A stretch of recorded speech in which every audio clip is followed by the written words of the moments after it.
boleh manual atau using update algorithm untuk memastikan lingkungan jalur yang cepat dan free.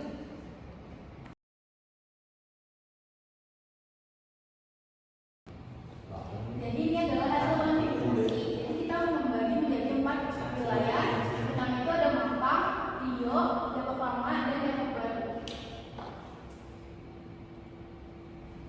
Dan di sini kita juga ada perangkat dan kuantitas yang kita butuhkan. Pertama itu ada switch, kita membutuhkan analisis.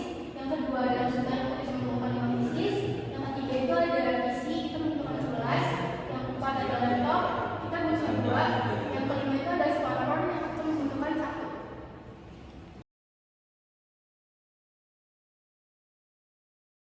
Itu adalah kelebihan dari topologi kita. Yang pertama itu kinerja yang tinggi, yang kedua itu keandalan dalam transmisi data, yang ketiga mudah dalam menemukan kesalahan, yang keempat skalabilitas, yang kelima penggunaan resource yang efisien, yang kelima tidak terpengaruh oleh jumlah perangkat yang banyak, yang keenam keamanan data yang lebih baik, dan yang terakhir itu pengelolaan yang mudah.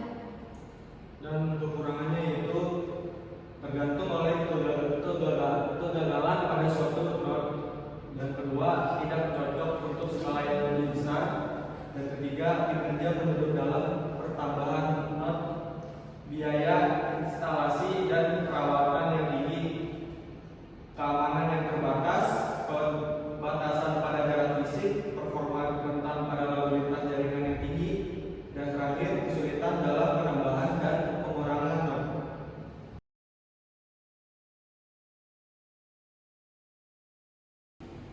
Oke, ini terdapat hasil dari topologi yang tadi sudah dijelaskan oleh saudara jelas. Topologi ini terdiri dari 4 area utama, yaitu Mampang yang berwarna kuning, Rio berwarna hijau, Depok Lama berwarna biru muda, dan Depok Baru berwarna merah. Yang pada masing-masing router itu menggunakan 3 protokol, yaitu EIGRP, OSPF, dan EIP.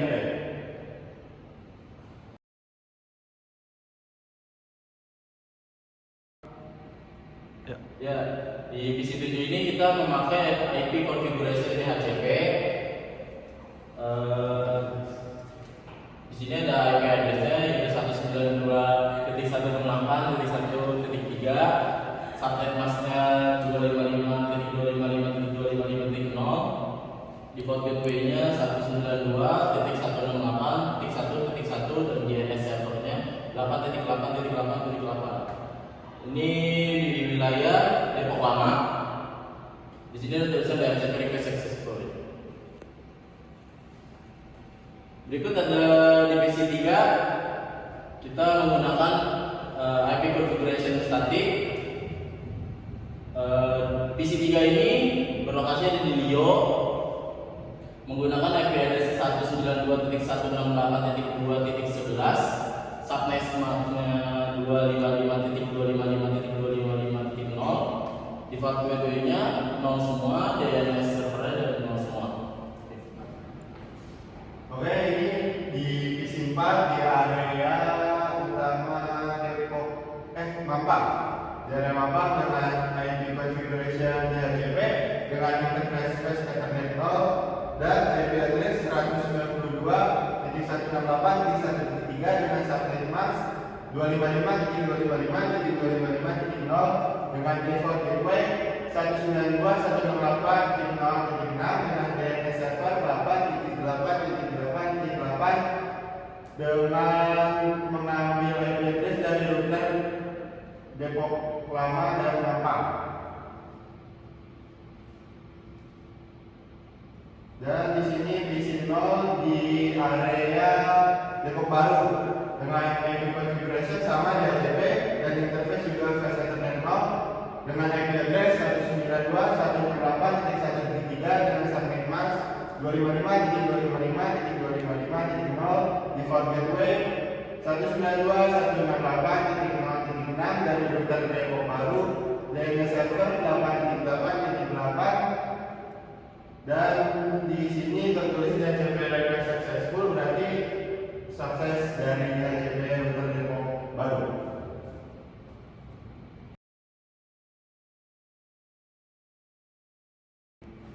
Jadi yang terakhir ada kesimpulan. Yang pertama adalah struktur jaringan. Topologi ini terdiri dari beberapa subnet yang terhubung melalui router, dengan tiap subnet mencakup kombinasi perangkat seperti PC, laptop, smartphone, switch, dan access point. Yang kedua ada distribusi lokasi. Jaringan dibagi menjadi 4 area utama yang diberi nama Mampang, Rio, Depok Lama, dan Depok Baru, menunjukkan distribusi geografis atau logis dari jaringan tersebut. Yang ketiga ada koneksi antar area. Router digunakan untuk menghubungkan masing-masing area, memungkinkan komunikasi antar subnet yang berbeda. Keempat ada penggunaan protokol. Topologi ini kemungkinan menggunakan protokol routing dinamis seperti OSPF, RIP, atau EIGRP untuk mengelola rute antar subnet serta DHCP untuk pengaturan alamat IP secara dinamis. Yang terakhir kelima ada fungsionalitas wireless dan wired. Beberapa area menggunakan access point untuk menyediakan konektivitas nirkabel, menunjukkan integritas antara jaringan kabel dan nirkabel. Oke, ada tambahan. Topologi jaringan ini menggunakan kombinasi protokol routing RIP, OSPF, dan EIGRP untuk mencapai routing yang efisien dan andal. Pemilihan protokol routing bergantung pada ukuran dan kompleksitas jaringan serta kebutuhan kinerja yang spesifik. Untuk konfigurasi yang lebih akurat, informasi tentang topologi dan konfigurasi router yang lebih spesifik sangat dibutuhkan. Dan juga untuk konfigurasi OSPF, RIP,